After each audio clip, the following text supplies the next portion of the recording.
Minnesota Governor Tim Walz appeared on Fox News. Obviously, he's a Democrat, and this did not go well for the Fox hosts, let me tell you.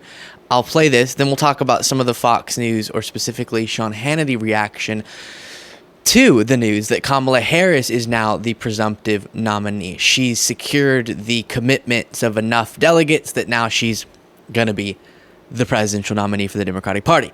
And Fox is just very unhappy about this, and now they're trying to make an argument that, see, this proves that the Democratic Party is the real threat to democracy because Biden decided to not seek re-election after winning those primaries. And Tim Walz so nicely just goes, slaps these arguments down. Here we go. There is certain irony to saying that Donald Trump is bad for democracy, when it looks pretty obvious that the Democratic Party leapfrogged the entire democratic system, and they did it in about 24 hours publicly. Look, the process has always been there. I welcome, if Sean or anybody wants to become a DNC delegate, you're welcome to. But what I know is Democrats are ready to move when the situation warrants it. Look, it doesn't matter convictions. It doesn't matter failed policies. Republican Party stuck with Donald Trump. He's yours. You've got him. Welcome to it. Democratic Party can make our decisions. We pick our nominee. Look, if you don't like it, don't vote for it in November. But I think the American public are going to see they knew that this administration was delivering. We knew that as far as economic numbers placed against global numbers, America's in a far better shape. And we also know that a foreign policy that respects our alliances, not cozying up to dictators like Putin and Orban, is not the way to go. How about this one, Governor? J.D. Vance, mind your own business is what I would tell them. We'll manage it. Yeah, mind your own business. Now, before getting to some wild other clips, I do just want to say, let me play the very beginning. Something about the attitude of this Fox host, something Hammer, that's his name, really gets under my skin, and I'll explain why. There is certain irony to saying that Donald Trump is bad for democracy, when it looks pretty obvious. He's so proud of that point. How is it ironic to point to the fact that your guy, Hammer, I need to know. This is just absolutely making me go crazy. Bill Hammer, there we go. It's your guy, Bill Hammer. Feels better, doesn't it? Who, for the first time in American history, tried to prevent the lawful, peaceful transfer of power, despite the fact that our democratic systems had selected the other person to be president. Trump said, I'm going to hold on to power anyways. And then is now being prosecuted for those anti-democratic, potentially unlawful actions. So you just, as long as you're supportive of him, there's no irony and there's no place for you to be a part of this conversation. But to address the point of, is there something anti-democratic about Kamala Harris now being the presumptive nominee? No, because a couple of things. First off, it's true that Biden won more than 14 million votes in the primary process. He was selected by primary voters. And then he's decided, as he's allowed to do, and people are allowed to pressure him, and then him listen to that pressure, he's decided to no longer accept the nomination. So I can tell you that he could have gone in with all this pressure and still accepted those delegates that were dedicated to him and become the nominee. And then if somehow behind the scenes they had figured out a way to legally make someone else the nominee despite Biden still accepting the nomination, now we get into some fishy territory, right? Some anti-democratic territory. But Biden chose, based on other people expressing, which is their right, their fear that he couldn't win, to not accept the nomination. So that then puts up, at this part in the process, that nomination in the air. And because as the rules are laid out for the party selecting their own nominees, what that means is the delegates get to choose, and Kamala Harris has been able to, through the endorsements of a bunch of people because they are choosing her to be the best option, she's very quickly been able to coalesce the support of the delegates necessary to very legally and democratically become the nominee. So don't let them play that game, because it's absolutely ridiculous. And it's them desperately trying to alleviate one of the most effective and correct criticisms of Donald Trump, which is that he poses an existential threat to democracy. Now, if you're feeling worried, which we should all be a little worried because this is such an important election, you should feel, as I've been saying, reassured by the fact that MAGA is having a collective implosion over Kamala Harris. If it were the case that they really were confident in their ability to defeat Kamala Harris, then they would not be saying, wait, no, please don't make her the nominee. Please don't make Biden the nominee again. I promise I like him, actually. They would not be saying, oh, I'm just really concerned with democracy now. I wanted Trump to stay in power despite losing election, but now I'm taking it seriously. You said democracy. I care about democracy now. They wouldn't be saying that if they were confident. So clearly, they're terrified. And Sean Hannity has been one brutal to watch example of this. Let's look at some of his criticisms of Kamala Harris. All right, buckle up, because Democrats, the state-run media mob, they're now pitching Kamala as the second coming of Jesus. All right, I'm sorry. Let me just pause it there. The state-run media mob? You've just been talking about, Sean, how all of mainstream media had quote-unquote turned on Biden. What that really was other outlets, Sean, actually have just a little bit. They have some journalistic ethics, and they actually care about, unlike you, not being fully propagandistic.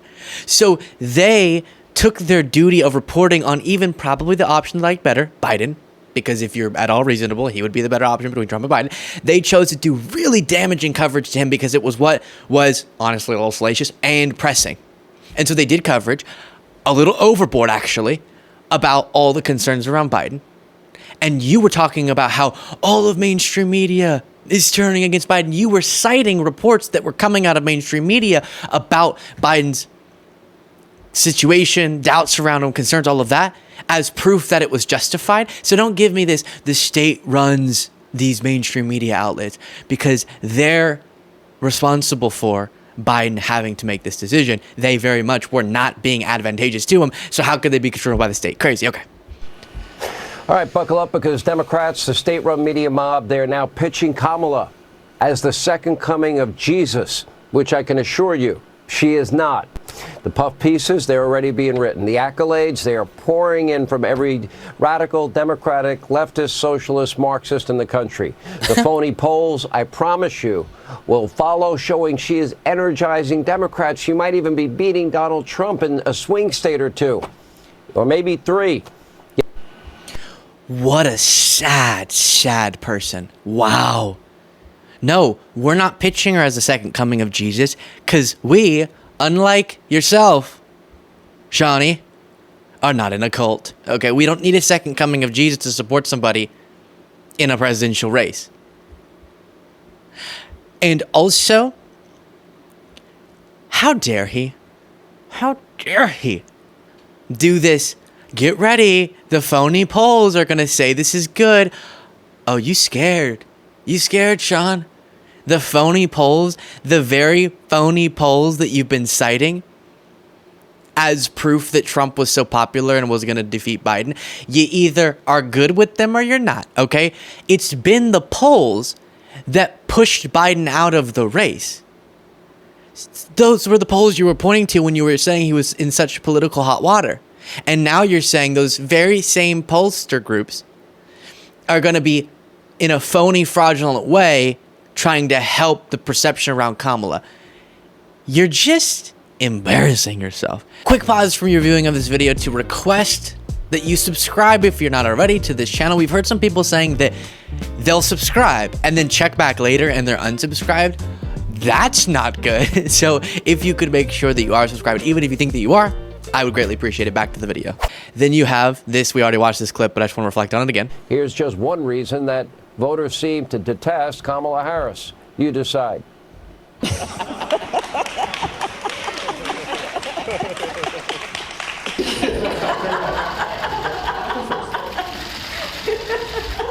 Okay, so. You are everyone here, right? We are special. You know, And is that a socialist or progressive perspective? No. I thought we were supposed to conserve things. I couldn't reconcile it. Now I can. Yes, you're giggling, Vice President. Here's just one. I play that again for you, and I have more. I know this is going to take longer than I expected, but sometimes I want the show to be about you all. I do. I really do. But sometimes it becomes a little bit of therapy for me. Okay, that's what this part is, this little section, is I just need to reflect on that again, because I was trying to go to bed last night, and then I woke up and it was still on my mind. So annoyed, and I didn't convey this assertively enough in the last segment about this. At MAGA, which honestly I should celebrate it because it's going to be so good because most Americans won't know why the heck they're being so weird about this. Making a part of their argument against someone their laugh. It's just, there's something so fundamentally off about that. Sean, hasn't it been, I should say this too, Tucker Carlson used to always talk about how, and JD Vance, a clip has gone viral of him saying that, you know, liberals have these bad policies because they want to make you as miserable as they are, and they're all crazy cat lady, single, bitter women or something, was the JD Vance quote. And that's why they're so bad, because they want to make your life as bad as theirs is. Excuse me. But now it's the very same movement that was saying that is mad at joy, just the concept of laughter. And get ready too, because I've been getting calls, and I know I do this sometimes jokingly, but I've actually gotten 3 phone calls or texts from people in my age group who aren't necessarily as political as I am, saying, I'm seeing TikToks going mega viral of Kamala Harris laughing or dancing with fun music, and there's just all these likes on them and everyone's loving it. There's a rave around Kamala right now in, get ready because this is going to age me, but in young people internet, okay? I'm technically young, but I don't live like I'm young, so I don't actually know these references, but apparently the kids are talking about how cool Kamala is. And a part of that comes from, she has human moments like laughing like that. So if you want to go after her for joy, for the embodiment, the physiological embodiment of joy, which is laughter, then go right ahead, you weirdos, okay? You're a bunch of unhappy weirdos if that's your issue with her. You also have this. As Kamala likes to say, well, she didn't just fall out of a coconut tree. True. Take a look. My mother she would give us a hard time sometimes, and she would say to us, I don't know what's wrong with you young people. You think you just fell out of a coconut tree? You exist in the context of all in which you live and what came before you. Oh, she loves, that's like her favorite line of all time. Yes, you're giggling, Vice President. You can't say on The View giggling, though, that hard-hitting news show, because they think that's sexist. No, I just think you're an unhappy weirdo. I don't think it's, I mean, you could probably make a case. I'm just saying the fundamental thing here is that you're strange. You need help. When I see people laugh, I feel happier. You see people laugh and you go, ugh, ugh. And that's weird to me, okay? And I don't think it resonates with people. That clip, by the way, you think you fell out of a coconut tree? That is another thing going super viral. It plays that, and then music plays. It's like, and then it's her laughing. I mean, not laughing, dancing. I said laughing while I was doing this. Dancing is what I was thinking of. So, yeah. And then you have this.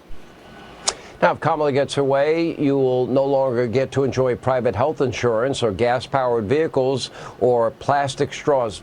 I don't know about you. I hate the paper straws. It'll ruin any drink. And we're going to win. Oh, yeah. That is great. I know everyone has said this, so I'm not original, but they're literally grasping at straws. That's funny. And I know there are some paper straws that are annoying. I get that.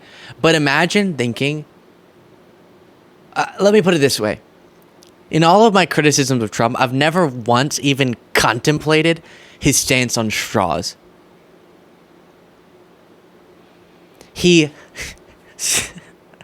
Never mind. I'm not going to make that joke. It was a joke about sucks, you know? Like, oh, he sucks so badly that I don't even focus on his stance on straws because of sucking a straw. That's beneath you all, so I won't even go there. I won't even make that sort of pun. Wow. What a day. What a sad state of affairs on Fox News, which gives me hope that we, as a movement, made the right decision. And again, this all comes within the context, because we didn't fall out of coconut trees, within the context of Biden making what was a very difficult but courageous and indicative of integrity decision to willingly give up power for the sake of a democracy. That's the sign of a real leader. Let me know what you thought of that. Did you know that you didn't fall out of a coconut tree? Did I say we did fall out of a coconut tree? You didn't fall out of a coconut tree. Excuse me. You're within the context of a show right now where I'm going to ask you to click the join button below. Thank you so much.